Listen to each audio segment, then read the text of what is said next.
Hello and welcome to Radio Free Nintendo. It is January 23rd, 2025. I am your host, James Jones. I'm joined today by Mr. Guillaume Veillette. Hello, hello. Mr. John Lindemann. It's great to be here, James. And Mr. Greg Leahy. Oh, hey, everyone. I try to remember the order I did it in last week and then, mix it up, but I don't. I don't remember it this week, so hopefully I mixed it up this time. This is Radio Free Nintendo, episode 911, the first episode in a post Switch 2 announcement world where we're not talking about Switch 2. We might have some email. We definitely have some email. But I don't know if we're going to do email this week because we're going to start the show this week with our top 5 games of 2024.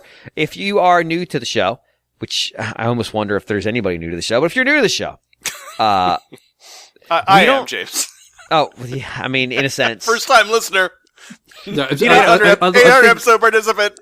I think John is more of a prospective listener. I mean, maybe one day. That's true. You're I'm still right. Making up my mind. I had a thought, and John, you can sit this question out. Right. Greg and Guillaume, do you think we suffer more by suffering John, or does John suffer more because he can never get away from John? He's got to be around that all the time. Yeah, I would say, speaking from being trapped in my own head with me, not much fun. So, yeah. By that principle, perhaps you're right. I'm not trapped in here with you. I'm trapped in here with me. That's not how I remember that movie quote. But, all right. Yeah. Oh, I'm paraphrasing. God. So I have to write that down. So we're gonna do. So what we do, is we don't try to pick this is the top 5 games or the best game of 2025 on behalf of the show. We've done that in the long past, but it just doesn't work. So what we do is we each pick our top 5 games of the year, and the criteria that we use for them is different from person to person. I'm pretty religious about I'm not going to put a game from another year on there, but that is not the only thought process that gets executed on this. I try to keep it to Nintendo games. Again, we've had people put non-Nintendo games on. It's up to the individual.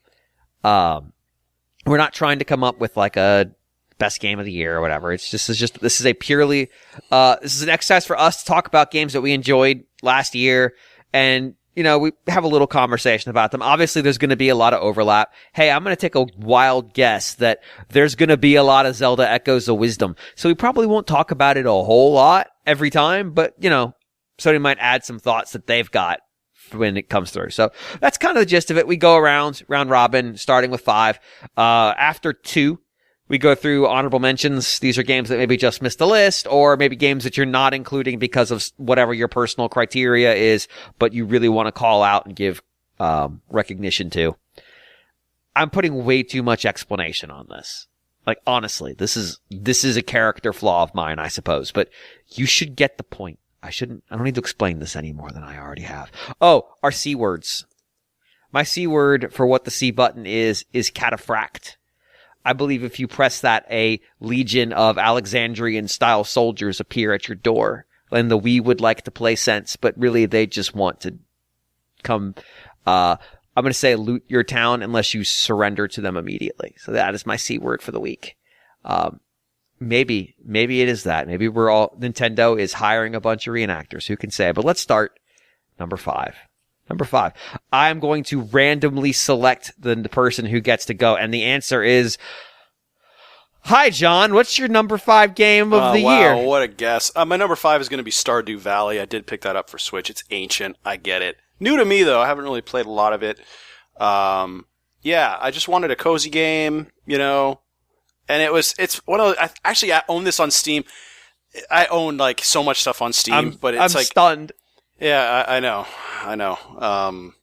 But yeah, a cute little game. It never really made any headway with it, surprisingly. Shocker. So this is the thing. Let me just back up a little bit here. My philosophy this year in 2025, I'm saying this to the whole world that is listening, all 15 of you. Jesus, come on. It's your own show, John. I guess what... I don't know. Well, what are we at now? What's our typical users? 5? Do we have listeners? I haven't looked at it in a while. It's in the thousands, right? Is it not? Last time I looked, it was, yeah. Okay, cool. So, all right. The thousands of listeners out there. All right, I kid. So Aristotle Lindemann, what is your new philosophy for this year? My new philosophy is I am going to finish games in 2025. I'm not going to just play. I'm not going to buy a game, play a game for 2 hours, and then just never touch it again. So I've been living this, James. I've already completed Firewatch. I've completed Titanfall 2, just sort of out of nowhere. Okay, so you were correct to pluralize games then. Yes, like games. You're there. That's good. I'm gonna finish game. And I will have you know that I am at the very end of Metroid Prime Remastered. So I'm actually fighting Metroid Prime right now, which is a stupid battle. That's a story for another day. But yeah, so yes, so dip it into Stardew Valley. You can't finish Stardew Valley, so forget it. Yeah, but, it's just. I mean, I think there is like technically a you can roll credits on it thing, but yeah. Yeah. But yeah, very cute game with a lot of different systems to kind of play through and mines to go down into and stuff like that. Just a whole bunch of neat stuff like that you can just kind of whittle your time away at. So especially good when you're traveling. So that's my number 5. All right, fair enough. And I like that you accused me of seeding this, but it was randomly picked, the order. And John, yes. Did you have a C word? Yeah, do you have a C word, John? Yeah, my C word would be complain, which I tend to do about almost everything these days. So I'm hoping that you'll be able to press You want a dedicated button for it. I want a dedicated button for it, where I can press that button and complain about anything, sends it directly to Nintendo. Is there like a hidden microphone in there next to the IR camera that records your complaint? Or is it just, do you have to like put it to your face and it lip reads? I hope there's a microphone. I hope you could use the microphone. That would make a lot of sense. I want there to be a microphone, but you can't use it for chat. I want it to only be for like whatever bullshit the WarioWare for ensuring compatibility with Spirit Tracks. Whatever dumb horse shit the WarioWare team wants to do. Yeah, it can only be used for DS games in the online service. Great. So. Awesome. Perfect. Guillaume. Mm-hmm. What is your number 5 game? Oh, yes. Yeah. My number 5 game is Natsumon, and I wish I had the page here for the full title. Something like 20th Century Summer Kid or something. So this is in 5th place because I haven't played that much of it, really. It kind of fell by the wayside. So again, this is one of those top 5s where I'm making excuses for not enjoying, like I'm talking down on my top games. I should try not to do that.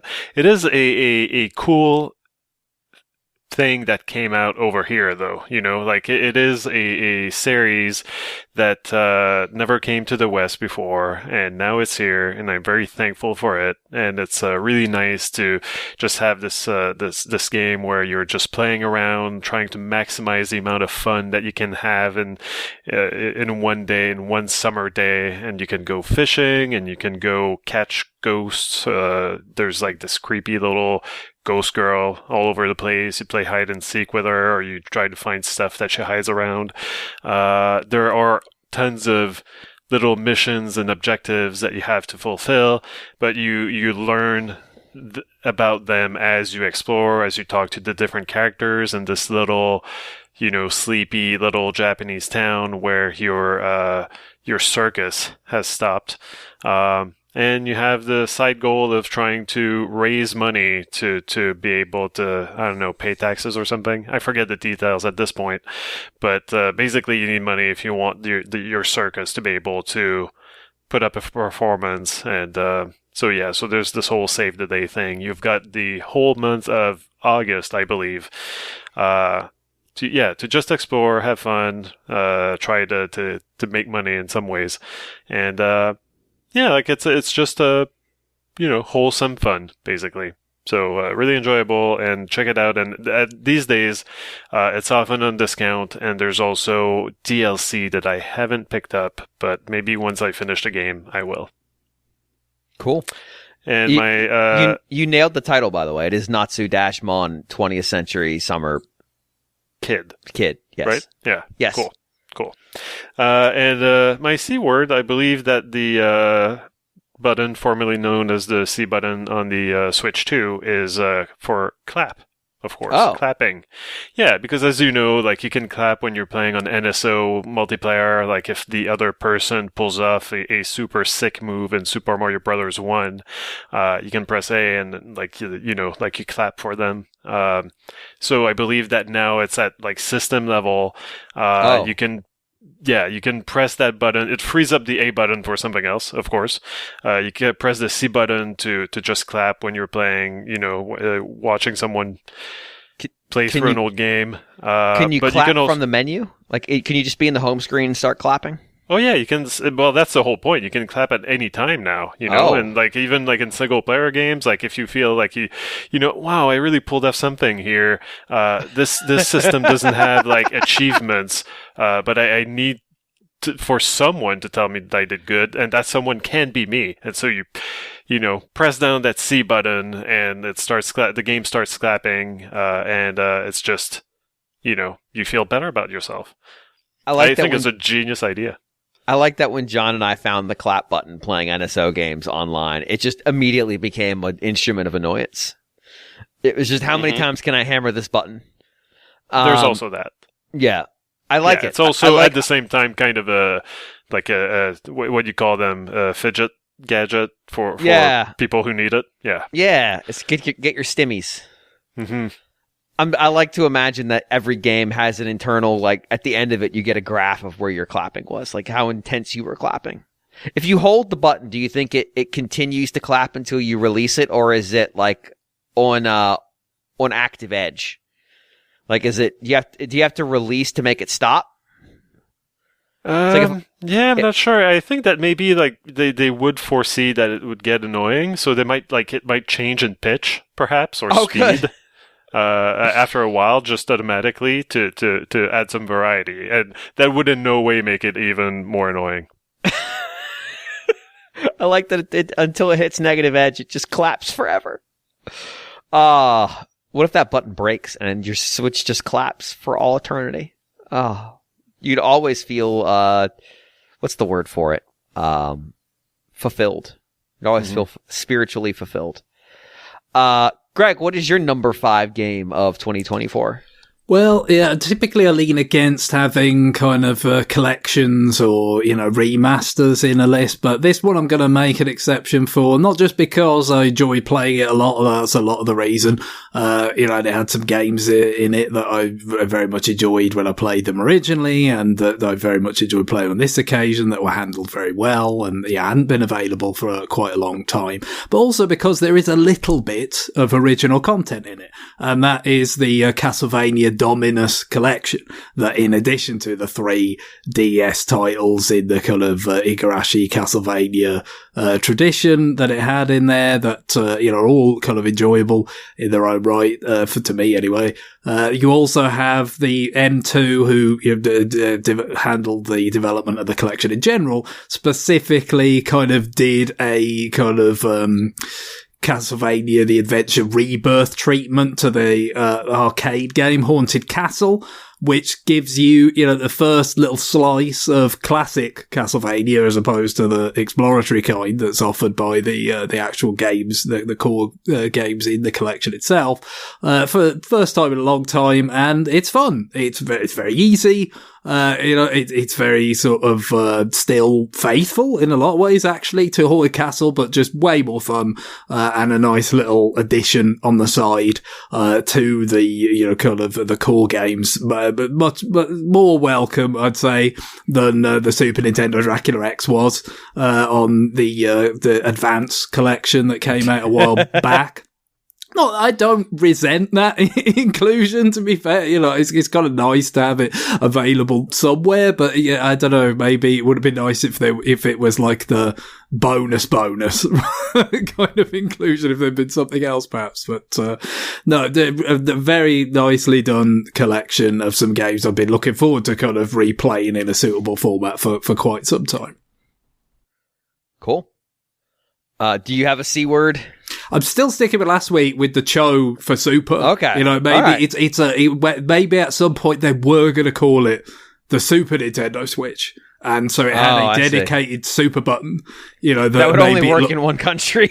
Yeah, that only works in Japan. It was the secret Japanese, you know, you had to activate the Super Nintendo app in Switch Online or something. Well, there's quite a few. The last week I was fixated on Cho Makomura, Super Girls and Ghosts, but what about Cho Aniki? You know, what if there is a collection in Japan of the, I think, first 2 games in that series, which is not especially broad, I have to say. Considering they're putting that on a game card and selling it physically as well as on the eShop for quite an expensive price. I like Japan. The idea that you could press a button and it just randomly loads up a Cho Aniki level. And you just have to deal with that. Like, I would put duct tape over that button to make sure I didn't press it by accident. It's like accidentally jump scaring yourself. Yeah. It'd be nice maybe if you could it could access be it in other games too. It could be a random super game, or maybe that's the other part you got to consider. Are they just that's like a placeholder functionality until Sega's Super Game finally arrives, and then it's like, oh well, you got your dedicated Sega Super Game launcher button, which again you need it at all times. You might be in the middle of whatever the next 3D Mario game's equivalent of like the Grandmaster Galaxy is, and you're almost going to finish it. You're finally going to do it. You've died 75 times, but then you think, fuck it, let's just launch the Super Game instead, and you lose all that progress. Super. You still feel better, don't you? Yeah, I suppose. I suppose you would feel better. Fuck. The Super Game button is pretty good. I don't even know what to do with that. All right. So my number 5. I didn't expect this game to be on here. This is Segra's, which is the adventure world exploration, age of exploration game I talked about a while ago now. It reminded me of Uncharted Waters, something like that, 2, which I really enjoyed. But basically you get a ship, you are given a task to go explore the world, and you get expeditions to go on, and you go and you come back with the information. You get money for doing that. You get money for trade. There's a story. The games that it's obviously borrowing from, like Uncharted Waters, it doesn't do as well. But, I mean, who can do business adventure quite like the masters of Koei in 1992 with Leading Company? I mean, once you make a game about VCRs, you really have hit the ceiling. But I still really enjoyed it. I spent a bunch of time with it. It's cartoony. It's kind of fun. It's low stakes. Doesn't require as much thinking as the games it's borrowing from. But when I was thinking back on what I played this year, I'm like, I actually spent a lot of time with that game. And it wasn't like deep, engaging fun, but it was a enjoyable, passive experience, like a second screen experience. And I just got a lot of fun out of. So, hold on, I'll make sure I'm saying the name of the first game right. It is Uncharted Waters. I'm pretty confident. Yeah, Uncharted Waters 2 New Horizons. Yeah. If you enjoyed those, which again, if you played those and enjoyed those, which I'm really cutting down the list of people. This is probably a modern-ish, the most modern kind of rendition of that we have in a console space. Like there are PC games but they try to be more realistic. This has the right level of cartooniness.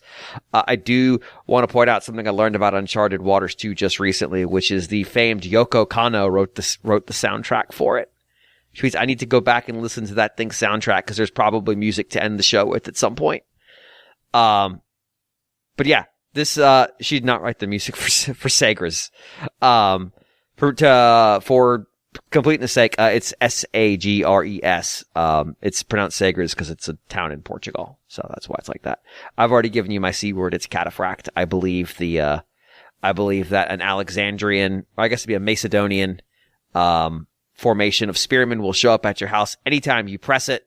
They are not angry, but they have demands, and I suggest you meet them. So, John, what is your number 4 game of 2024? All right. This one is more of a Lifetime Achievement Award for worming its way into every single library that I have on every single platform. But this is the year that I finally cracked the code. And it always I'm trying to guess me. what it is right now. I'm trying really hard. It's a pretty obvious game. But this is the one game where I have it everywhere. And I've never been able to get into it until this year. I finally found the build, which is funny because it's really, it's Skyrim. And amongst the Skyrim community, this is the most cliche build, which is a stealth archer build. I finally went with a stealth archer build, but that is the most fun way to play this game, in my opinion, if you're not some super hardcore player that wants to explore every single type of build you can have or anything, because as a stealth archer in Skyrim, you can just pretty much sneak around. No one can see you, and you get crazy crit damage off of being able to, shoot people from behind, roll up behind somebody and cut their throat with a knife. You get all kinds of stuff like that. So there's a lot of the stealth tree in Skyrim is pretty much broken. So if you can max that out, you're on your way. But that has allowed me to effectively take what I think is pretty terrible combat overall just out of the equation entirely and just sit back and enjoy the game and complete a lot of quests very easily. Whereas before I would always start with melee combat, which is not good in that game, and I would wind up getting killed a lot, and I just bounced off of it. But yes, so this is my number 4. I've played the living heck out of this game this year. And I'm glad because I will eventually, even though, of course, I've gotten completely sidetracked on every single side quest that you can do, and it's endless. But I'm going to make a point this year of going through the campaign, and going all the way through. And I could do that at any time. My character's actually fairly high level now. I just haven't. The way I play that game is I hop on, do some random quest that I have in my backlog, and then usually hop off. I've pretty much not totally ignored the campaign, but I've advanced it to a certain point and then kind of abandoned it for, doing like the Dark Brotherhood quests and the Thieves Guild quests and this, that, and the other. So, but yeah, really, really enjoying it. So Skyrim is my number 4. Nice. With no C words to go through, I'll just go straight to the next game. Guillaume, what is your number 4 game? My number 4 is Arcade Archives, Metamorphic Force. Oh. Wow. Yeah. So, I think it deserves to be on here because this is, again, like a release that we hadn't seen before. Arcade Archives has been, there are so many titles. There's over 100. And, there's well past that. Oh, yeah, at this point, yes. And, so this is like one of the last Konami made, 2D side-scroller brawlers. And, it's really pretty. It's really pretty. It plays it plays as well as the other ones that they've made, and no, it doesn't have the Teenage Mutant Ninja Turtles license or the Simpsons license, but it's still really well done and fun.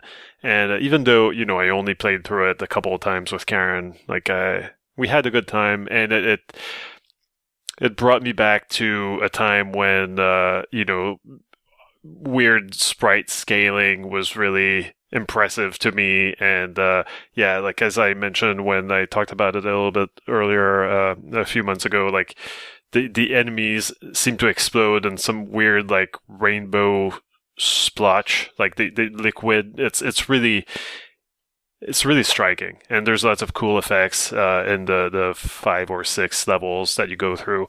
So yeah, it's short and sweet, and I'm just happy that it exists and I got to play it.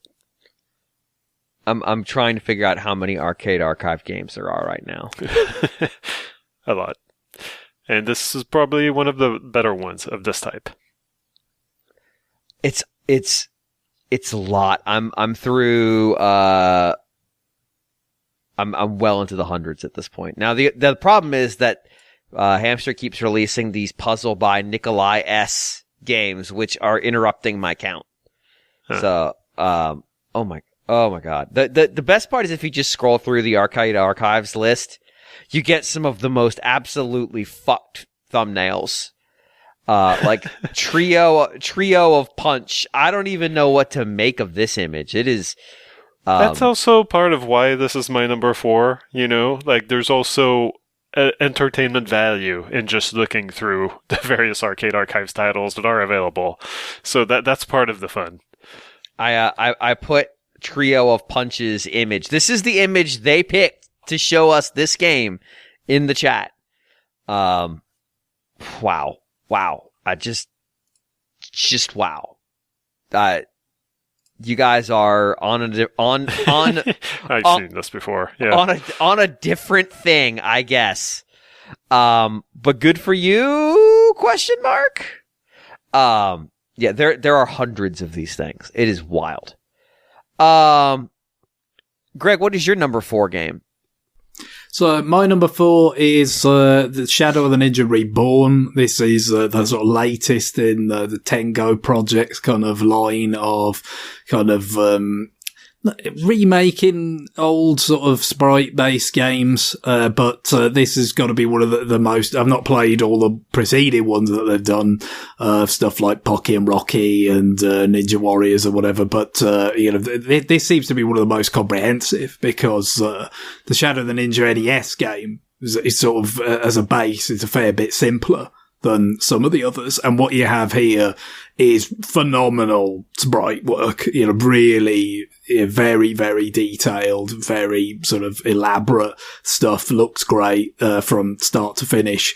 It's great to see kind of old school sprite work, but taken to a level that, you didn't really see it taken to in its heyday before, a lot of the kind of pre-rendered, techniques kind of took hold, or indeed, of course, getting supplanted by polygonal visuals, not just for, 3D games, but even for games that fundamentally played as side-scrollers. You'd get polygonal graphics taking hold. But these are just incredibly advanced pixel art graphics to complement a game that, again, have not any familiarity with the original Shadow of the Ninja. I can't speak to exactly how they've kind of embellished and, kind of improved what was there originally. But what is here on its own merits is certainly very enjoyable, quite challenging. It has some kind of idiosyncratic elements. I guess, you could debate how terribly well each and every one of them works. But I think the net result is something that has a very individual kind of feel, but at the same time is obviously distinctly old school. And as you get that kind of challenge there, even though because it's quite a short game and, you can just come back, at the start of a level of which, there aren't that many. It's not like, it's going to be that rage-inducingly kind of frustrating or anything. So yeah, just kind of hit the sweet spot of something that, kind of was classic in style, but still felt quite fresh to me and quite satisfying to play. So yeah, that's where it comes in at number 4. Nice. So I believe, having checked it, there are 336 Arcade Archive games on Switch. They have never missed a week. Let's put it that way. They have never missed a week. They are the all-time kings of consistency. Wow. It's nuts. My number 4 game, The Legend of Zelda Echoes of Wisdom. I did not expect this game to be this low. But here's my reasoning on it. I enjoyed the game for what it was. I liked the ideas they had in it. Of course, it looks adorable. Making a Zelda game about puzzles makes a lot of sense. The ability to just create enemies, in theory, gives you a lot of options to solve it. There were 2 things that sort of turned me off on it. One, I don't think the boss fights are very good because when you're trying to use the enemies you have in boss fights, the enemies don't do anything a lot. They just fucking stand around. So you end up sort of solving every problem the same way, which is kind of the Scribblenauts issue, where, this is what works. I'm just gonna do this. A lot of the bosses, as a consequence of that, what works is go into that link mode, which meant you had to wait for the boss to drop the refill of the link juice. And if it didn't, well, maybe your things you summon will get involved and help, but probably not. The other thing I ran into is that I had a lot of fun playing this while my girlfriend was here because we were able to kind of react to what was happening and talk through it. But as an individual game, it felt a little bit of a drier experience. And so as a consequence, like while I enjoyed what it was doing, I wasn't really having a great time, if that makes sense. It was fun and the ideas were interesting, but the game itself just wasn't really connecting as much as I expected it to. Like all the parts seemed to work okay, except for maybe the combat stuff. But and I think the fact that the link mode is even in there is sort of a concession by the developers that like, yeah, we know that using the enemies to fight sucks. But beyond that, it just never quite resonated the way I was hoping it would. It was always, I'm having a pretty good time and not, I'm having a great time. So that's how it ended up at number 4. Even while I was making this list, I started it a lot higher than that and it quickly worked its way down. So, yeah, still a good game. Just, is what it is. John, what is your number the 3rd? Number 3 for me, Greg already brought it up, but Castlevania Dominus Collection. Really underestimated how much I would enjoy going back to these games. And because really I hadn't touched them since I originally played through them. What game did you enjoy the most out of this collection? Let's see. I believe, the first one, it was a Donosora. Is that the first one? I believe. Yes, I think so. Put me on the spot here. Yeah. Really, enjoyed playing through it. I like the fact that they just kind of, I was sort of disappointed that they didn't have any really of the touch stuff in it, that they just kind of removed all of the stylus, stuff with button presses. I felt that kind of made it a little bit less unique, but it's fine. Yeah. But yeah. But these games they still look good and they play really well. And so I've been kind of on a Castlevania kick this year. I've been playing a lot of on Steam Deck. I've been playing, Super Castlevania 4 and Castlevania 3 and, getting the achievements in there, in the emulation station, which is excellent for playing those games. And, on sale, I've also, picked up some of the other collections. So, yeah, so this really scratched that itch. So definitely, if you're a fan of these games, it's a really good collection. And Greg already went into kind of the extras that are on it, but yeah, it's a pretty good collection compared to some of the other ones that I've played. It is Donosara, which is the first one. Yep. It's Donosara, Portrait of Ruin, Order of Ecclesia. Yep, is the order. Cool. Guillaume. Yep, my number 3 is I have it somewhere. Euphoria: The Saga 2. So there's been a pattern, I think, on my list so far that basically, yeah, this is a result of me not really going out of my way to, try to keep up with Nintendo's releases. There's always something that was keeping me from, lots of re-releases for games that I didn't necessarily love, or in the case of Echoes of Wisdom, I'm kind of crossing my fingers that it will run better on the Switch too, but I'm not holding my breath. This year I've been playing a lot of old stuff. It's been a lot of catching up, but it's also been me trying to put my money where my mouth is in terms of supporting weird Japanese games that usually don't come over here and to the West. And so, Euphoria: The Saga 2, definitely a weird Japanese game, that, it's honestly, it's not amazing, but it is very funny. It is very bizarre, and the dialogue is off kilter. The animations are ludicrous. You've got 4 different playable characters, and they each crawl in their own way, and sometimes that will involve them being upside down and pulling themselves with their feet across the ground. It is a very weird game. all the characters, like the art style they look like they're made of fabric or felt or they're knit. And so it's very cute that way. It's got that Yoshi's Woolly World touch or Kirby's Epic Yarn touch. And yeah, like I've got issues with the way that you progress through the game, but ultimately they're not big issues. I made it through the game just fine. I finished it. It took me maybe, probably less than 10 hours. That was enough, long enough for me. And like it remained like sometimes, like lots of screenshotable moments where I was just like, I can't believe that they just said this, or I can't believe that this is happening.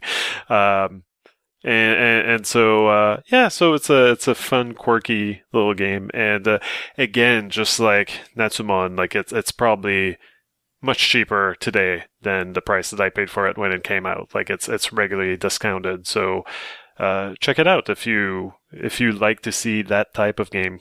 Come over to the West. Cool. Greg, what is the third?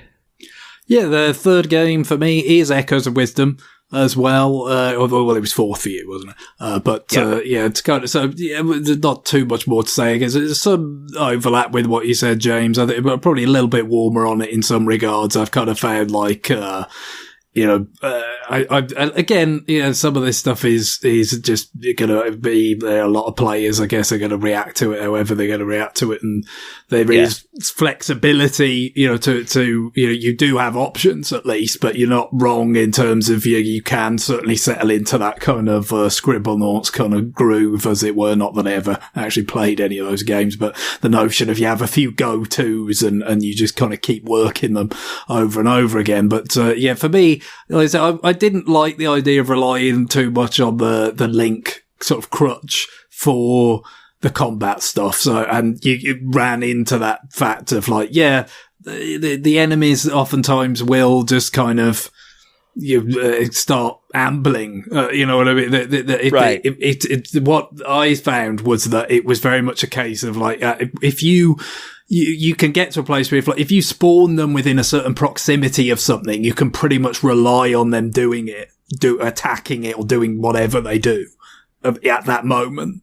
Right. Outside of that, you can't trust them. So it's very much just like spawn it, kill it, respawn it, don't let it hang around, keep doing, and in that way, I got kind of better at managing the combat that way. And you get like some challenges, I think, that are to do with killing bosses faster. It's like a speed run type of thing. And actually, kind of getting better at that. It's like, it's a bit wonky, and it's a bit kind of cheesable. But at the same time, there was something there. There was some kind of like skill or just like kind of, enjoyment to be out of experimenting with different things and seeing what became the most efficient and stuff, even if that experimentation was not strictly necessary, as we've covered, for those reasons, those sort of crutches.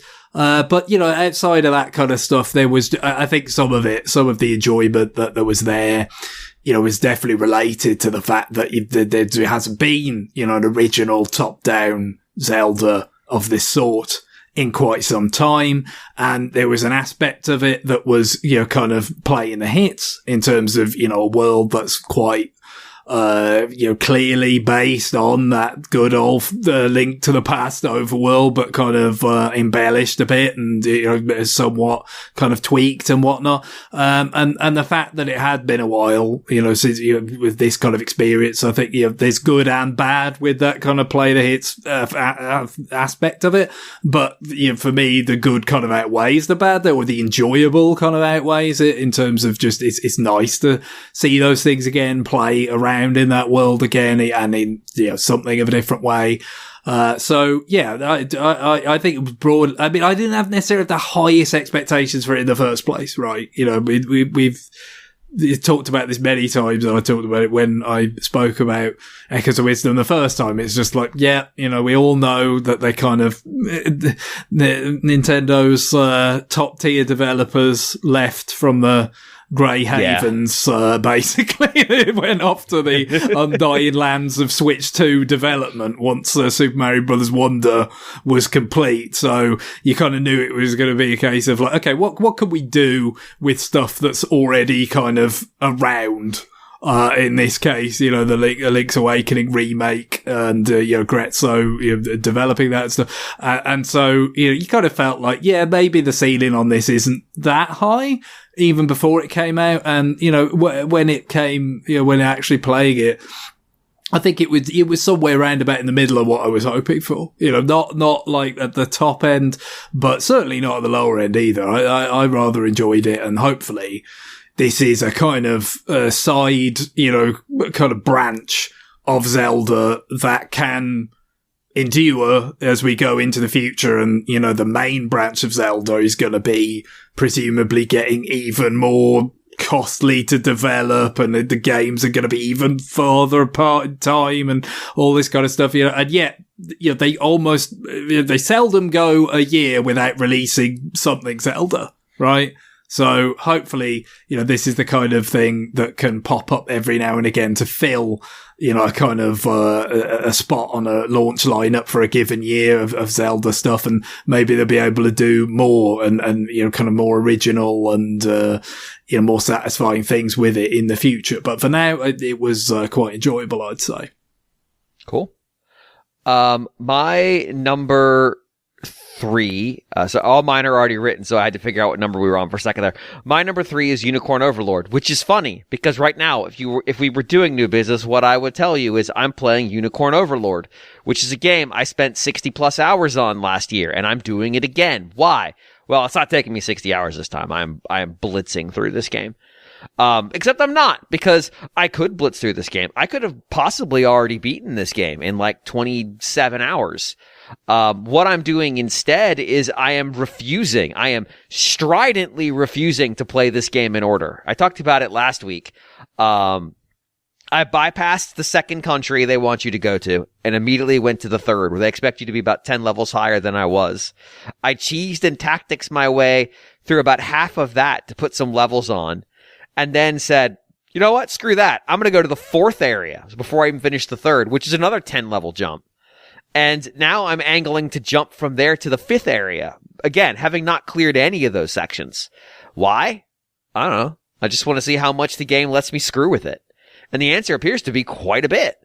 I realize now that characters, even really important characters that you meet on other countries, don't show up in the story for the country you're in because they can't be sure you have them. I'm desperately hoping for one of the characters I don't have to show up because they're character important, but they're avoiding it. It's really impressive. But it does make everybody else in the army feel unimportant. So I guess that's interesting. I'll probably go back through and clear the second country last. So I'm like 47 levels higher than everyone else. That'll be really fun. But yeah, it's look, I love Ogre Battle. I love Ogre Battle to death. It's really hard to play Ogre Battle right now. And some of that is just availability. Like the last system it was released for is Wii U. I could play it on Wii U. My Wii U's technically hooked up, but I haven't used it in over a year in any meaningful way. But I can't take it with me. It's not portable. There's a bunch of creature comforts that a Unicorn Overlord has that are good. A button that just makes the game go faster is super useful in a game like this where you're just actively waiting for enemies to get, or your units to get to where they need to go. And like ultimately, it's really pretty. It's really, some of the missions, not all of them, some of them suck, but some of the missions are really fun and require you put some thought into them. Playing the game differently now and understanding it better, I'm having different thoughts, which tells me there's a tactical depth to this game I didn't appreciate the first time I played it. I am on pace to clear this game in like 30-something hours, which is less than half the time it took me on the first one. There's a million secrets in this game. There are secrets I'd forgotten about. I'm like, oh shit, I forgot you could do that. That's amazing. And all of those things show up in Ogre Battle. Like, Ogre Battle 64 has a million secrets. None of them are documented. If you find them, it's because you Googled them online and found a GeoCity page at the time, or you just lucked into them. I think there was technically in what might be the most lost ass media piece thing in the world, I think there might have been an Ogre Battle printed strategy guide. Ogre Battle 64, which I cannot even imagine the single digit copies that shit sold. But this is the next best thing. And it's modernized in ways that make it feel better. There's definitely decisions that they borrowed from other things that I think dilute the product. The fact that you really can't play with characters' classes. Basically, you get a character, that's the class they are. You can upgrade their class one time. Rather than having flexibility to play with classes, all that stuff is kind of a detriment. But I'm playing this game for a second fucking time. Like, this is an insane thing I am doing. Now, granted, there's not a ton of competition right now, but, like, obviously I had a good-ass time with it because I, in a fugue state, picked it up and started playing it, and I haven't stopped. And it's getting in the way of doing things because I'll pick it up and run a mission when I'm supposed to be doing something else. And I'll be like, well, I can run a mission. A lot of the missions are really short, which is true. And then I'll pick a long-ass mission and do that instead. So, like, it is doing the same crap that it did the first time. So this is a good-ass game, and you should play it. It's a lot of fun. And while, yeah, I would love for Ogre Battle to be available on Nintendo Switch Online, that would actually make me upgrade to the expansion pack with a C and a K. This is the next best thing, and I'm still having a good ass time. I don't think I've played 2 runs of Ogre Battle this close together. It's usually like 2 years. So, like, this is an accomplishment. This is their first crack at this. And even though, yeah, they liberally stole, I wouldn't even use the word borrowed, they still had to execute, and they did. So yeah, play this game. Play this fucking game. Go do it. Go do it right. Stop. You can listen to us. It's a great second screen game. Which is probably why I'm able to play it again so quickly. We are now into the number 2s. John, what is your number 2 game? Number 2 is Legends of Zelda Echoes of Wisdom. Enjoyed this one. Really scratched my itch for a Zelda game. I mean, not without its flaws necessarily. I mean, we've talked about it quite a bit. But yeah, I really enjoyed. I love the look of it. It looks really cool. Aside from the frame rate, which I bought that Link amiibo just the other day. It was on sale. Really? Yeah. Okay. Target is randomly restocking amiibos that don't make any sense why they're there. Like suddenly they had 1 million of the Bowser in the wedding suit amiibo. I'm like, what the fuck? Where'd these come from? Were they just in a box somewhere? Yeah. I hadn't seen one there in like a year, and suddenly they had like 20 of them. What does it give you in the game? I haven't used it. I just bought it because it looked cool. Oh, okay. It does look cool. Yeah, and kind of, the joke in this game is that you can just use the table for everything. To hop up, just use the two wide table. But yeah, pretty cool. Some clever stuff in there. So I won't really belabor it, but I did enjoy it. I still can't believe Greg didn't have the Plataboom the whole time. If you want to get into the Scribblenauts, man, the Plataboom. It's well, it's just like it's probably a blessing and a curse, isn't it? What apparently was a useful crutch for so long. I need to get this cup off the top shelf. I only need to get on my tiptoes, Plataboom. It's a bit overkill. Don't care. Especially when you get the extra jump, because you can't jump directly onto the Plataboom naturally. Once you get the item that lets you jump higher, you can. Oh my god. You got a whole step out of the process. Guillaume, what is your number 2 game? My number 2 is Little Kitty, Big City. Oh. An imperfect game, but one that I quite loved. I probably liked it for the same reasons that I liked A Short Hike, because it is a little bit about upgrading your character enough to be able to climb up, in this case, an apartment building. But yeah, like it is not really, yeah, that's not a one-to-one comparison. But this game does let you be a cat, do cat things, just to swipe at cans of paint and being a scamp in that way, and just Yeah, like also, like doing little missions for other animals. It's all very cute. It's all pretty fun, pretty funny. Sometimes you had to fight the controls a little bit, and sometimes things that looked like they were climbable weren't. But ultimately, like I think it did deliver on the promise of you get to do to be a cat doing cat things, I like the fact that it was set in like this little kind of Japanese neighborhood with Konbini and the a toy store where they sold a Nut Ultraman and Nut Godzilla. It added a lot of charm to it, and ultimately, like it was a really fun experience. Cool. Greg. Yep, so my number 2 is going to be Prince of Persia, The Lost Crown, which is certainly, it was early in the year. It was a long time, relatively quite a long time ago now. And it got cheap fast as well. Which has stopped me if you've heard that about a Ubisoft game before, but that it did, and so I got a physical copy of it on a pretty significant. I'm sure it got much cheaper later, but even it was not barely beyond being very new, indeed, and I still got to play it for less.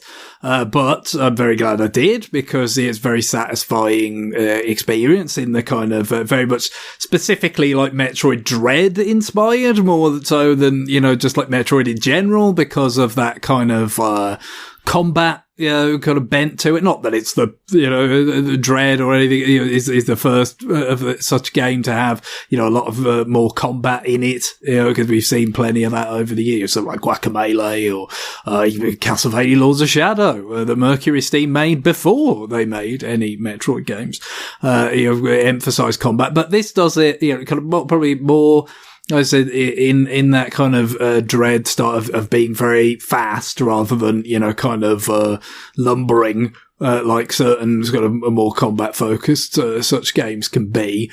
And it always had a good feel to it, but also interesting kind of upgrades in terms of the character's mobility, and interesting upgrades in terms of how it would play into puzzle solving, as well as some quite spectacular and challenging boss fights. Because sometimes with these exploratory kind of games of this type, I think they'll dial the difficulty back, because they don't want people to get frustrated.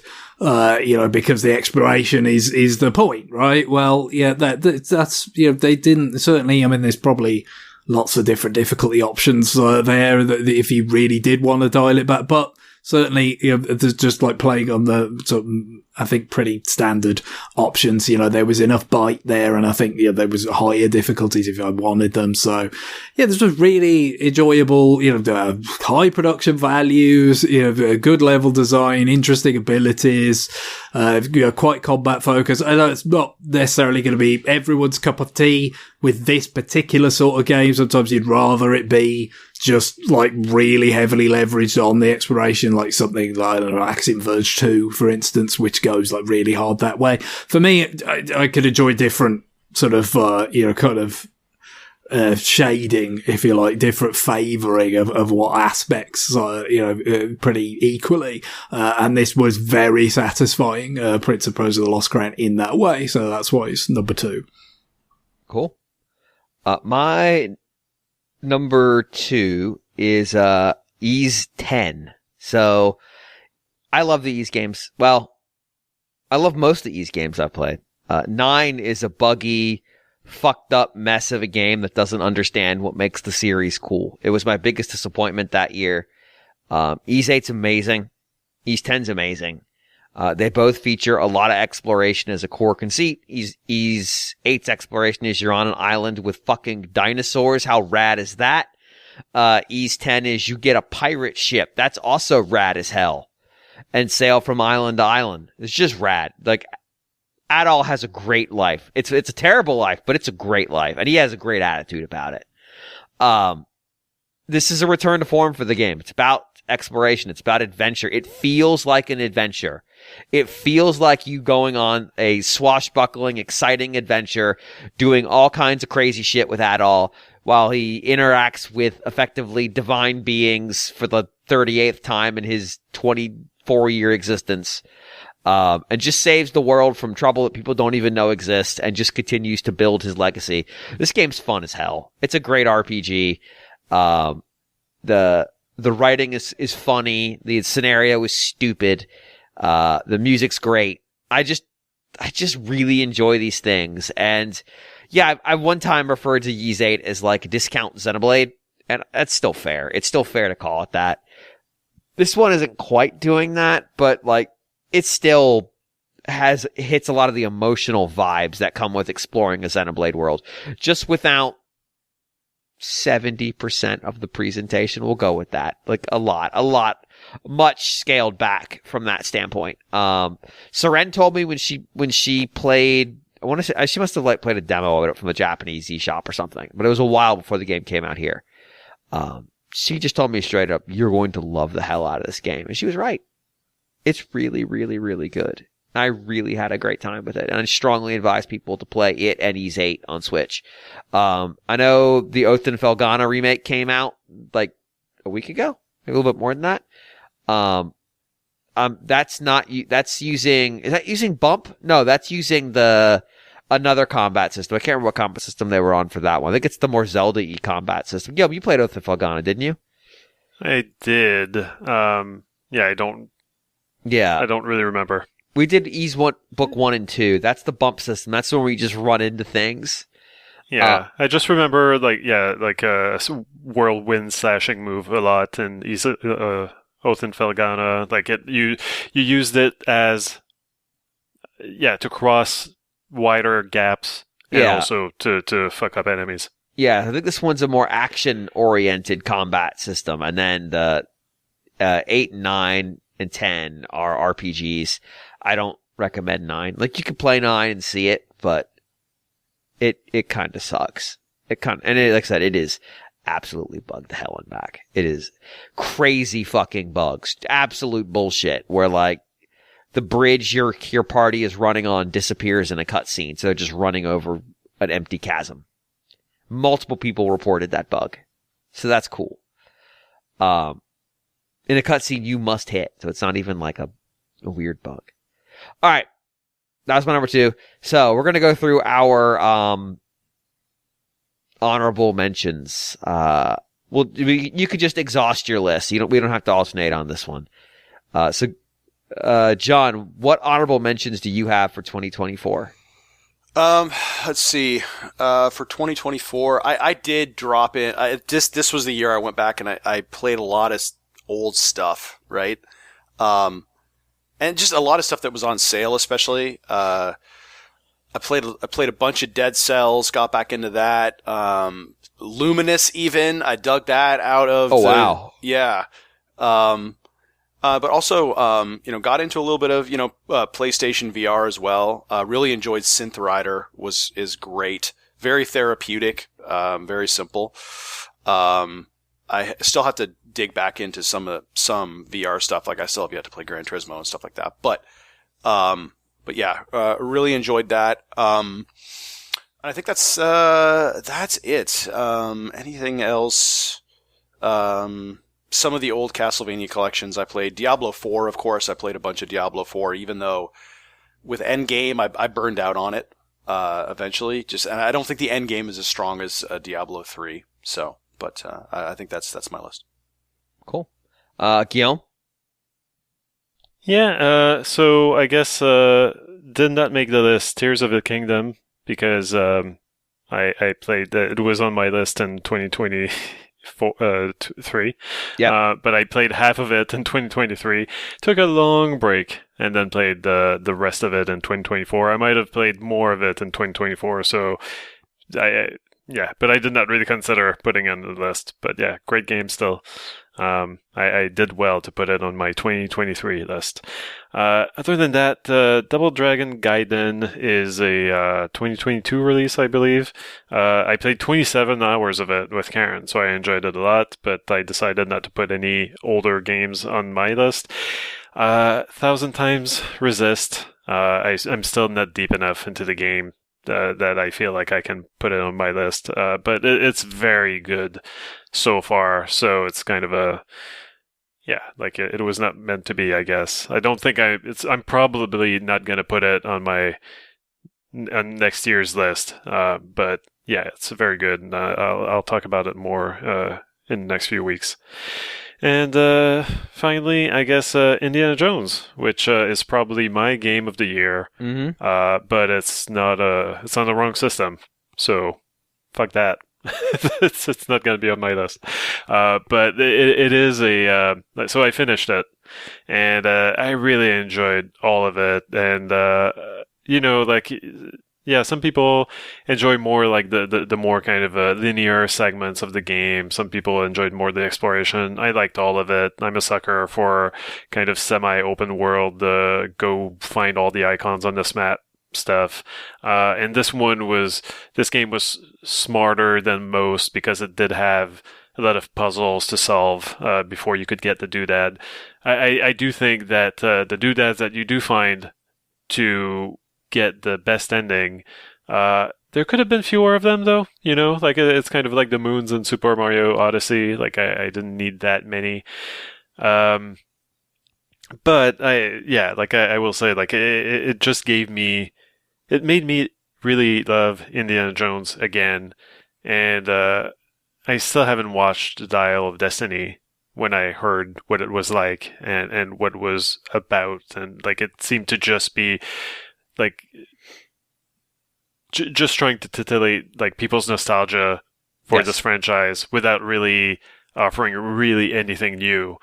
But like I feel like the Great Circle, if they had come up with this idea, this story, and like these settings back when Harrison Ford wouldn't have needed the de-aging, I feel like this could have been easily like a really good Indiana Jones movie.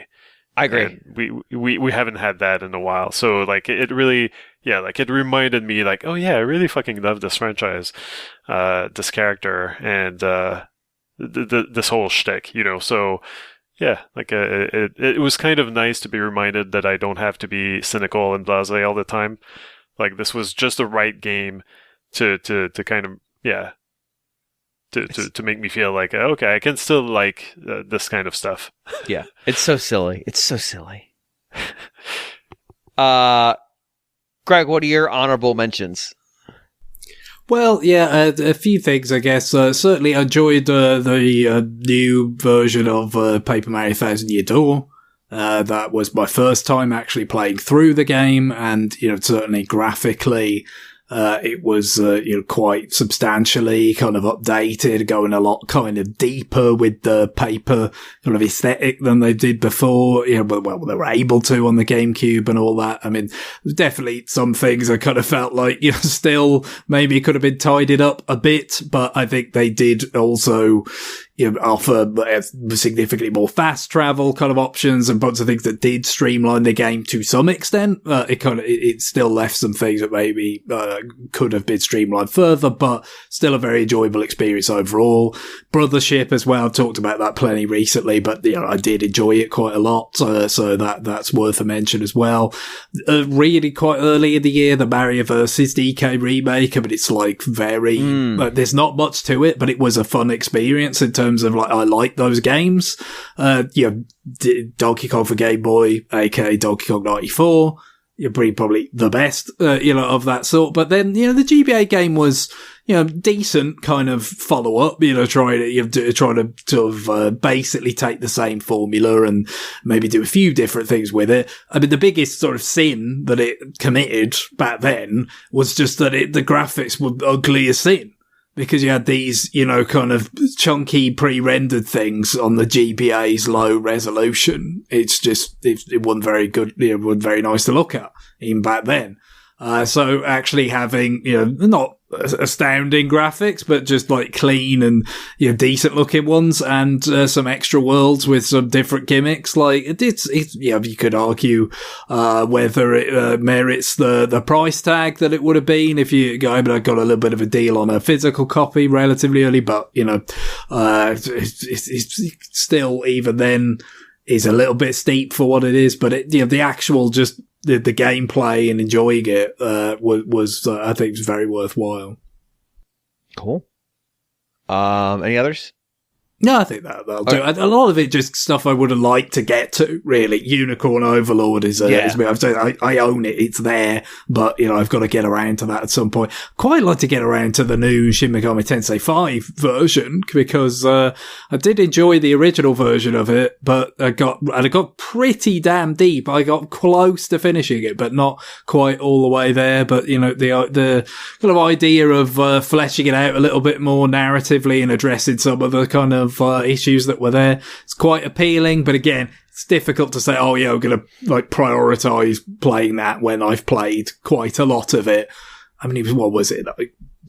3 or 4 years ago now? I forget exactly. Yeah. But it's still, Unicorn Overlord would certainly be higher up in the pecking order, in that regard, but, it's still something, that, is somewhere on a list here to be kind of re-examined at some point. And then goodness knows how many others, you know what I mean? Even though, yes, as we already mentioned, Nintendo's the top line developers were basically absent from 24 for obvious reasons. There was still a lot of stuff to play, more so than the stuff I did play, and especially just ended up taking quite a long time to get through some of these things, because I am, like John, resolved to finish games if I'm still enjoying them at least. Then it limited how many I could get through, and there was quite a few more that I would have liked to, but it's just, who could say, whether, we'll get to them any time in the future. Although I suppose, Switch 2 backward compatibility may help in that regard. Yeah, that's true. I mean, they're still going to be on your system. So, I gave all of these titles. So my game that I don't love, but yet keep playing is Balatro. For whatever reason, that game hasn't hooked me like it did other people. I've got some clears, like I can get through it. I think I've got 5 or 6 clears at this point, so I'm not great at the game. And I've probably played 20 to 30 hours of it at this point, but it's just something I'm idle. The Switch is right next to me, and I end up launching it and having a run of it and then getting frustrated that the game pulled some petty bullshit that upset my run. And then I put it down for a week. My game that is my annual Kukiyomi Consider It game is Kukiyomi Consider It 4. I just fucking love these things. They're just so dumb and silly. And the fact they keep building on jokes from one game to another, and they're cheap, and they've got this, I mean, the whole conceit is they're going to teach you how to be considerate in the context of Japan where you don't live. But also, they're not really going to do that. They're going to give you scenarios that you can proceed to just be an absolute goddamned buffoon in. My all-time favorite one is it's an escalator, and it says in the bottom in text, in Tokyo. I didn't know what that meant, because then it comes up again in the next set, and it says in Kyoto. Apparently, people stand on different sides of the escalator in those places. I just ran through like a goddamn hurricane every time, so it didn't matter. These games are fun. There's 4 of them now. Just pick one at random. It's fine. You can pick any of them. They're great. I love them. Game I played in the wrong year. This is a tie. This is Trails from Zero and Trails to Azure. Legend of Heroes, Trails from Zero, Trails to Azure. These are the 2 games that are one after another sequels. I played them one after another. Between the 2 of them, I put about 121 hours into them. 121? No, 131 hours into them in about less than 60 days. Just an absolute sprint through these games. I adore them. They're amazing. You should play them. They're on sale pretty frequently. I enjoyed them both. Start with Zero, then go to Azure. They're great. The fact that I can't play the entire Trail series on Switch is immensely frustrating, and the fact that will never be possible is even more frustrating because of the fact that Cold Steel the localization ownership changed hands in the middle, so Cold Steel 1 and 2 will never come to Switch because the company that had 3 and 4 and did bring it to Switch is a different company. Yay. But hey, we're getting the remakes of Trails in the Sky, which is the starting point of this subset of the Legend of Heroes games. So that's cool. Those remakes are going to be on Switch, or presumably Switch 2. So I'm very much looking forward to playing those. Game I liked but really wanted to love is Rogueflight. This is the scrolling shooter I mentioned a few months ago. It's got Star Fox vibes. It just wasn't quite long enough or didn't offer quite enough variety to really hook me. You do get to pick some routes, but it really, to get to the end, you just have to play the game 3 times. And it doesn't feel like it earns that, commitment, I guess is the best way of putting it. It's still good and it still feels nice and it's still chaotic and fun, but yeah, it just didn't quite hook me the way that it had a chance to. Game I really don't understand at all, but sure, I did sure play it. It was Emio, the Smiling Man, the Famicom Detective Club. I appreciate that they made another Famicom Detective Club game. Is this one weird? Yeah, it's weird. I don't know how I feel about where they went with the story. I definitely don't like how they concluded the story. I appreciate that they made it. I kind of wish they had made one that was a little bit closer in tone to the previous 2 ones, because this one is quite a divergence from them in tone.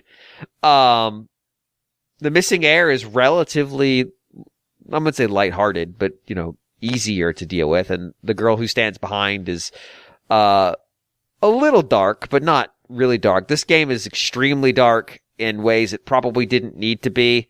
I don't know if Sakamoto's working through some stuff. I don't know. But I just appreciate that it exists. And then, yeah, my game that wasn't from Nintendo systems, but holy shit, is Indiana Jones and the Great Circle. I second what Guillaume said. I cannot emphasize enough the fact that you need to play this game. I never really bought into the Indiana Jones thing. Those movies just never quite did it for me. I obviously appreciate the 3 more than the ones that came out after them. But this game totally does it. The ending of this game is so asinine. It is so fucking asinine. It is as asinine as you could conceive. And I love it. I so love it. It's perfect. Everything about it is exactly what I wanted. And when they reveal it, my immediate response was both arms in the air like my team just hit a game-winning 3-point shot, going, yes! This is so dumb. I'm so happy. It mechanically feels amazing. It took the right lessons from games that it's borrowing from, but went and did its own thing on top of that. And to Guillaume's point, this is an Indiana Jones ass story. I mentioned it when I was talking about it on the show. The game starts with the Vatican has a race of giants that they send on missions. That's the starting point for this plot. And Indy is completely unfazed by this. It's amazing. What a great game. All right. So we're now up to our number 1 games of 2025. John, what is your number 1? It's going to be, again, not a game that was released this year, but one that I dug into at the very end of this year and I'm still playing to this day. It's going to be Metroid Prime Remastered. And I have thoughts on this game. Go for it. It's been an interesting trip through it. I love it. There are parts of it that I hate. Overall, I love it. But it's interesting because I had this on my list at one point of one of my favorite games of all time. Because I do have that probably 10 or so game list rattling around in my head at any given time. And so this was certainly one of them. And it is really good. I have really enjoyed it. It does have its warts, like when I talked about it last time. I really wish that you didn't have to do as much backtracking as you do. that because especially late in the game where they start introducing enemies like Fission Metroids, where it's just a real chore to kill them. Yes. It really bogs things down and makes finishing off, I like to do in games like this. I really like the player to be given the opportunity to almost do kind of a victory lap where, maybe you want to 100% all the collectibles. So you have everything in the game and you feel really powerful. And at that point, you can just kind of go around and have fun and kill a bunch of stuff and collect everything you need to collect and kind of finish the game off and wrap it up in a bow before you go fight the final boss. I really enjoy that kind of part of these games. And it sort of robs that from you because some of these areas are so, even after you get the Phazon suit and you're unfazed by Phazon, if you will, you still don't really feel powerful because of these enemies that are just harassing you all the time. And they make it so difficult to get through some of these late game areas that you do have to traverse in order to, find all of the energy tanks or all the missile power-ups or what have you. And especially in the last area where you're fighting Metroid Prime and they put you in this obnoxious room that's filled with respawning Fission Metroids and you have to go through that, and then the boss fight with Metroid Prime in and of itself is really kind of long, and a retro boss being long. No, I guess this was your patience hero. Yeah, exactly. But true, there's others. The Omega Pirate, the Ridley fight. I mean, they're all. Yeah, there's a lot. That's of them the thing too. It's like everything is fairly breezy until you get to the Omega Pirate, and then the Omega Pirate just makes you want to lose your mind. Meta Ridley wasn't bad at all. I didn't think, pretty much that took me 2 shots to do. It's not that difficult, but it's too long. It's because he hasn't got that many different attacks or different tricks. It's just you just have to keep winnowing it down. I mean, in terms of the only advice I can offer for those pesky enemies, if you've got power bombs, use them. Yeah, No, but the thing is, you don't necessarily have that many of those, so it's only, you can't just keep doing it to kill those dividing Metroids, as you mentioned, the Fission ones and stuff. But yeah, I think it was Metroid Prime 2. It's not remembered as being a particularly user-friendly game in that sub-series or anything. But it did just waiting to jump in on that. Fuck that game. It did have something that I thought was quite a nice kind of compromise, because in such games, whether they're 2D or 3D, there's always that question of do you let the player have fast travel? And, how do you allow it if you do at all? And, I've kind of appreciated games that don't, the sort of tight kind of, and cleverly interconnected nature of games like Metroid Zero Mission, the original Axiom Verge, for instance. But, what Metroid Prime 2 did is they basically made it a very, super late. It was kind of this is where, you gave me the idea, the victory lap sort of thing. It was right at the very last. I think one of the very last upgrades you get is the light suit. And that lets you fast travel. But I don't think it's not that granular. There's not that many warp points. But in terms of that notion of going around to the different areas and sweeping for upgrades that you might have missed, it makes that a lot more palatable than it is in the original Prime. And I'm kind of, like I said, a bit surprised that isn't a more common kind of, compromise, right? It's we're going to lead players on a very specific journey up until the point where they can access the final boss. Once they can do that, we'll let them do whatever the hell they want if they want to still muck about in the wider world before they see the credits. I think there's a logic to that, and I'm just surprised you don't see it more. Yeah. And it would have been nice if they even if it's something that that you can enable or disable the ability to choose to warp to a spot on the map. That would be great. Just because, for someone like me, I've already beaten this game. Granted, it was, 20 plus years ago that I beat this game, but I'm not trying to get the original experience necessarily. I'm just trying to go through the game, right? I'm just the other really thing, of course, is that relative to other Metroid games, right? Because that's the thing. There weren't that many Metroid games before Metroid Prime, in retrospect, and Fusion was in parallel. but also they were 2D.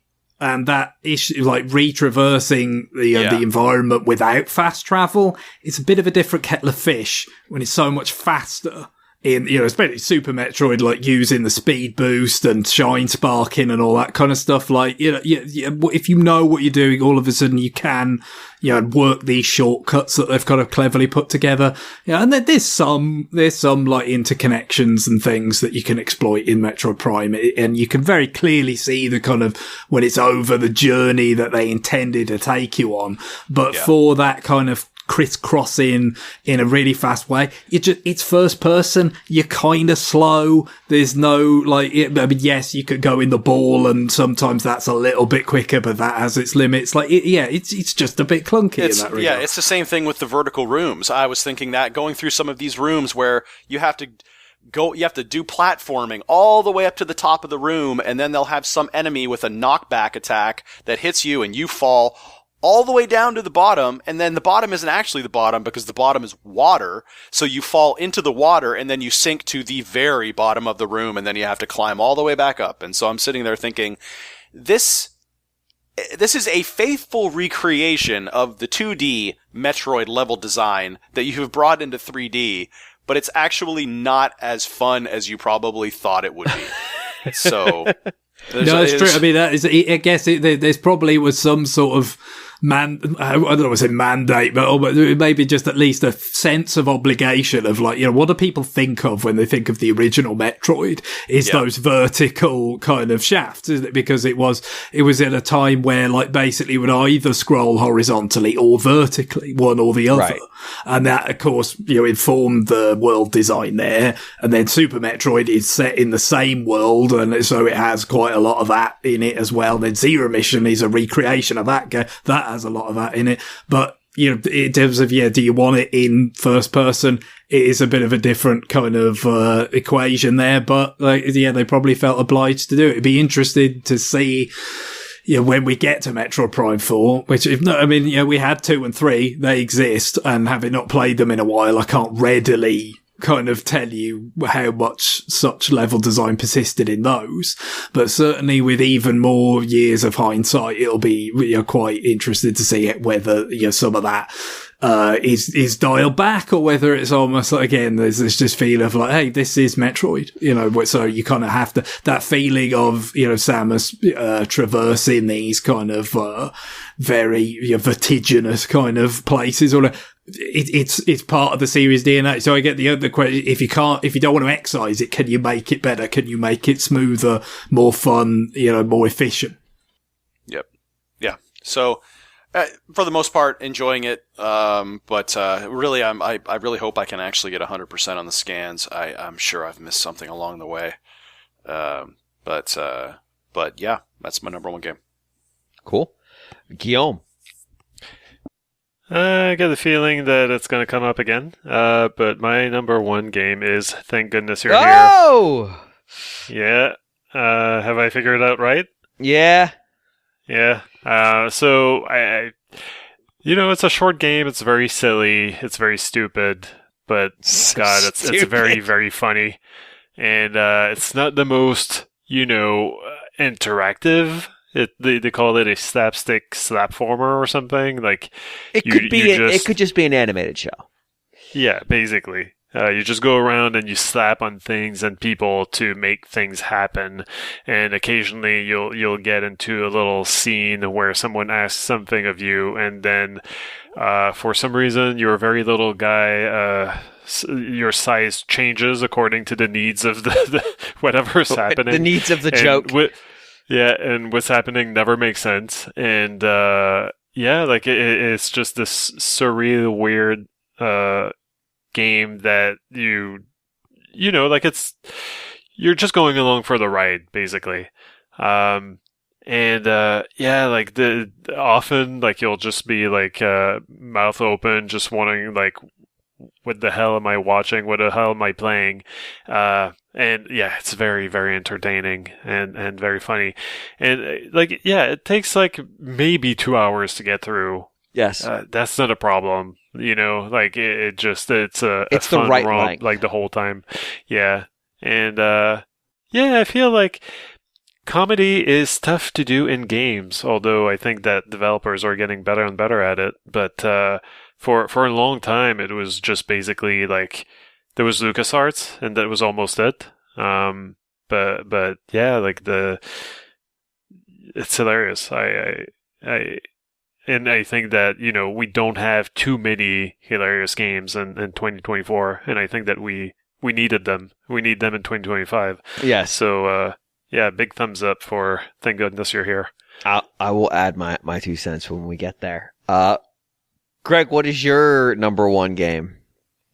My number one is Animal Well, which, you know, it's hardly a tremendous diversity of genre in my list, and indeed across very, you know, many years. You know, I mean, we already mentioned Axiom Verge, which I believe was a number one of years ago, and you know, probably goodness knows how many years some sort of Metroid inflected thing has been on the top of my list. I do enjoy them, but yeah, with this one. The thing is, it is just so, and I'm sure this came up because, you know, I played it after Prince of Persia, you know, during the year. It's very much like, there's that same kind of Metroid inspiration in there, but it's so the other end of the spectrum as far as that goes. It's, you know, much more of that, you know, 8-bit kind of, inspiration in terms of the aesthetic, but also in terms of the design. It's not going for the kind of cinematic action, you know, or narrative, sort of conventional narratives that you have in Prince of Persia that you've seen in things like Metroid Dread and Metroid Fusion, but instead it's just like wordless world building with, you know, relatively uncomplicated sprite art. And yet, you know, it is very, very effective in creating this atmosphere and building this world that feels, you know, entirely its own and just very mysterious, inscrutable kind of stuff and intriguing that makes you want to see more. And, you know, not just to, you know, kind of, advance the game and, you know, complete the game, but to actually just maybe have other glimpses into kind of better understanding, you know, what's going on with all your surroundings here. So it's, yeah, really good for kind of pulling you in that way. And it's got this a little bit different design-wise compared to a lot of Metroid inspired games. As we mentioned, most of the time, even though there's retraversal involved, even though, you know, you'll be crisscrossing, you know, these different parts of the environment, it's really a linear journey that the developer is taking you on. It's the sort of the illusion of greater freedom and exploration than is actually true. In this case, you've got a genuine component of non-linearity that, you know, kind of different areas of it you could kind of go to and achieve things that really are sort of self-contained. It doesn't really have any bearing on, you know, other areas of the world. So it's kind of, it's not such a case of like, oh, well, you know, you absolutely have to get this particular item and then that is inevitably going to lead you to this particular place and all that. There's a little bit more of, you know, that Zelda Breath of the Wild kind of, and that's hardly the, you know, absolute pioneer in this area, but you know what I mean? You know, where it's like, yeah, we want to take a structure that is kind of well worn and say, we'll freshen it up by giving you more options about what order you want to do things in and more freedom about how you can tackle things. And obviously that manifests itself differently in this 2D side-scrolling kind of formula, but I think it does it very well. And it's just a really kind of engaging, absorbing experience for it at the end. And I didn't sort of end up kind of getting like absolutely exhausting it either. And so it was, and I didn't end up going back to it to kind of get everything out, which I may do at a later date. But even just, you know, what I did play was very, very enjoyable, well worth number one. Cool. And as we mentioned earlier, my number one is, thank goodness you're here. I'm going to add a couple things to what Guillaume said. Yeah, the writing here is absurd. It is ridiculous. The scenarios are nonsense. There is a woman who is terrified of snails, and in order to advance the plot, you have to remove all snails from her garden, which seems like it should be easy, but there are a lot of them. There is a dandelion that you are told not to kick because it will spread everywhere, that you inevitably do, and it slowly starts taking over the town. There's a gardener who, boy, he's all over the place. This is Matt Berry's character. They got a lot out of Matt Berry in this. I mean, the voice acting in general is really good. It's really silly. It adds everything. Like it adds everything to this game. The fact that at the beginning of the game it essentially asks you like, hey, do you want us to translate this shit for you or not? Because they're going to be speaking in an accent that you're probably not going to be comfortable with. I was like, no, give it to me. Give me the raw experience. It's the fact that this town has a bunch of living characters and you kind of get to know their relationship with each other. The two sisters, where it's just like, one is just so fucking mean to the other. And every so often you just get, you're right, bitch, Carrie. And you're like, yeah, she is. You're right. You got her. You don't have to put up with this. It's the town as it slowly evolves. The musical ending, which is just complete nonsense. I've played this game front to back twice in like a 3-week window. And then I played it a third time. And then I did the quick ending, which is, if you just sit in the mayor's office for 15 minutes, he finally gets to you. And you just bypass the whole fucking game. I've rolled credits on this game 4 times. The reason I can do it, the reason I can play it so many times is there's stuff that's missable.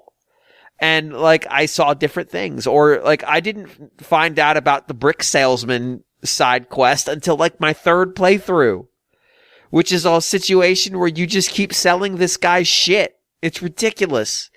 Yeah, I adored this thing. And yeah, gameplay wise, it's thin. It's so thin. It is paper thin.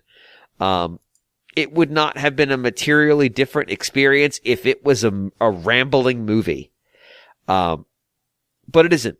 It's a game. And they put enough game into the game to make it a game. They have a joke about it in the credits that one of the complaints will be there's no gameplay. Like, they know what they made. And they don't care. And I don't care.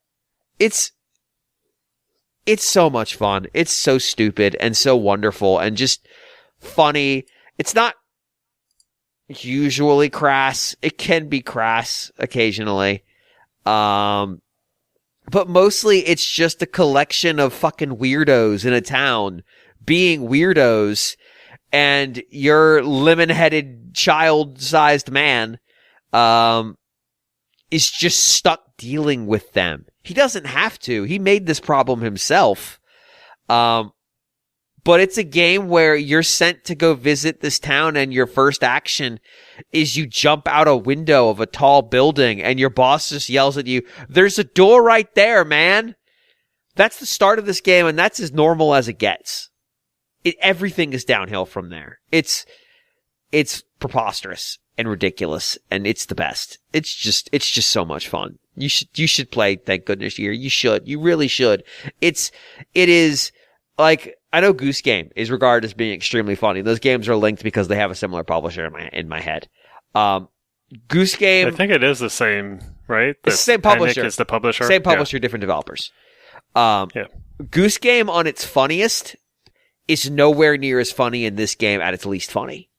This thing is putting in jokes every half second. Like, if nothing is happening on screen, look in the background. There's a sign somewhere that's a joke. Something you haven't seen, and those signs change. Or something dumb is happening in the background. Or the ramifications of your actions because you rerouted the output from a deep fish fryer to the town fountain are currently underway. And like, they're still cleaning up the harm you've caused. It's just lingering around. Everything here is a joke, and it's everywhere. It's perfect.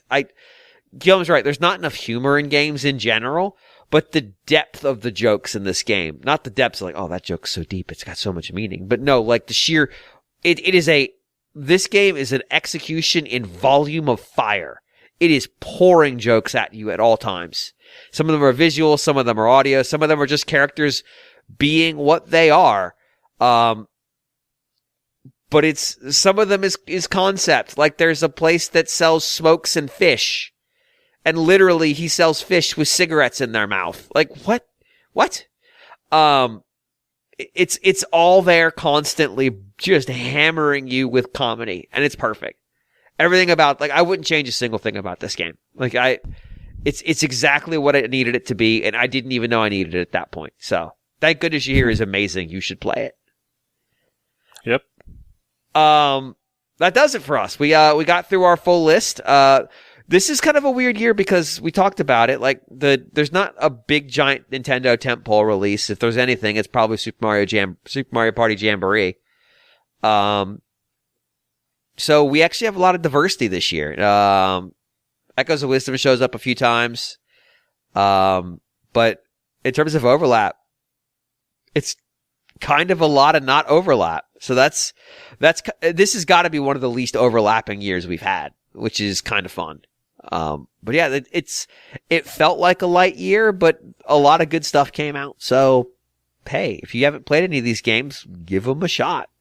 Apparently they're good. But this ran a little longer than we expected to. It always does. I don't know why I still expect it to take an hour. It never takes an hour. It always takes an hour and a half or more. And so we're going to pass on doing a second segment this week. You'll get a second segment next week. I promise. One of the things that has been accumulating in the inbox because I made a joke about it, but here they come, are send us your investor questions, as in investors at an investor briefing asking Nintendo executives about Switch 2. You fucking people have sent us some absolutely deranged things already. I'm so proud of you. I'm so proud. Keep it coming. Keep sending us your Switch 2 real Switch 2 questions, but also investor Switch 2 questions. I strongly encourage investor Switch 2 questions, maybe about the C button. Is it a button that gives me cash? There's already an email that sort of touches on that, so don't worry about it. You don't need to do that one. Yeah, send them to us. But other email can also come to us. These are your standard format questions or thoughts or games. We talk about games. Or topics you want us to talk about. It's all right there. You can send them. You can send them to us. You send them to rfn@nintendoworldreport.com. That is rfn@nintendoworldreport.com. Next week, we will dig into some of these questions. I don't know that we need to do a prediction segment this year, but since they didn't show any games, maybe we can talk about it, but it won't be next week. We'll discuss it. We'll discuss it pretty much ourselves. just like predict the April Direct, I guess. Exactly. That's pretty much all you can do. That was my thought of what if we just tried to predict what shows up in the April Direct, and then we can score it on April 3rd. Because we've got a while, obviously, before that. Yeah, we've got time. Now, we say that, and like next week, Nintendo's going to drop a Direct for a bunch of Switch stuff. We'll be like, fuck, we could have predicted all that. God damn it. But too bad. Oh well, we'll survive. I mean, February is a lock to have Pokemon stuff, because there's always Pokemon Day, and we've got Pokemon Legends Z2A or whatever. I'm just going to call it Zanza, because why not? Why shouldn't he show up in Pokemon? That'll be something in February at the very least that should have some kind of actual information rather than purely just fluff. Yeah, and there's a non-zero chance there's a Pokemon game this year because we're 2 years since the last one? Yeah, I mean, last year was really quite, light, uncharacteristically light for Pokemon, because typically, these days it might not be a boxed product, whereas, in the past it would have been, but, like an expansion or something like that. But of course, it was coming off that absolutely bananas crunch of, Pokemon, Brilliant Diamond, Shining Pearl, Pokemon Legends, Arceus, and the Scarvi, and then the expansion to Scarvi. Like, it's just Yeah, Yeah, there was it's a so lot. much in a short period of time. They'd probably well served to actually be able to pump the brakes a little bit. Although you got to think also next year will probably be a super massive year for Pokemon because it'll be another big anniversary like it was back in Right. 2016, which they managed to parlay into Pokemon Go Mania and Sun and Moon and everything. So still might be a bit of a ramp up, but you would expect something. Well, and we're in this weird arc of they just released a new set of 151 Pokemon cards and it's causing riots. So that's cool. I can't fucking believe we're in 2025 and we're still having like Costco's refusing shipments of Pokemon cards because they can't do security, and they saw a fucking World Star hip hop style video of people raiding another Costco to get Pokemon cards. Where are we? What decade is this? But hey, we're due some more Pokemon, I guess, and probably an update on the Pokemon card game that you could play on your phone, or the other Pokemon card game that you could play on your phone, because there's two of them. There's two. But yeah, we'll get some of that stuff. And if those things happen, we just predicted it. We just did it. We're geniuses. So you could send, again, like I said, emails to rfn@nintendoworldreport.com. We'll figure out what we want to do about predicting the April Direct and seeing how close we get to the target. I'm going to say wildly off is the answer, but we'll find out together. And on that, I think we're pretty much done. Greg, what is our music for this week? Well, actually, it was music for last week, but, we had this breaking news of David Lynch's passing, so I audibled out of it. But we'll still use it. Still want to use this request, because it's not totally inappropriate. It was a game that essentially kicked off Nintendo's 2024, even though it didn't actually feature in any of our lists. But AG requested something from the soundtrack to Another Code Recollection, the combining the DS game and the Wii game of the Another Code series, or Trace Memory, as the DS game was called in North America, back when it came out on DS, into, remade and kind of bundled together quite nicely by all the sort of accounts. But I wanted to get to this because last week it would have been roughly around about the anniversary of the game coming out on the 19th of January, and that was kind of how Nintendo started that year. And also just nice to use something actually from the soundtrack to this game, because we did have, when it was close to when it came out, Reg McFly requested something that was a sort of joke song that's diegetic in the game, that is a kind of, like it's like an in-world advertisement for something, it's goofy. But this is more representative of, the actual soundtrack itself. And, it's got that kind of emotive quality. I've not played the Trace Memory games, but it's got that kind of emotive quality you'd expect, from it, given the kind of nature of the narrative and everything. So this is, Chasing Dad is the name of the, track. And yeah, really, good stuff. Cool. All right. Well, on that, it's time for us to go. Bye, everybody. Later. Bye. Bye-bye.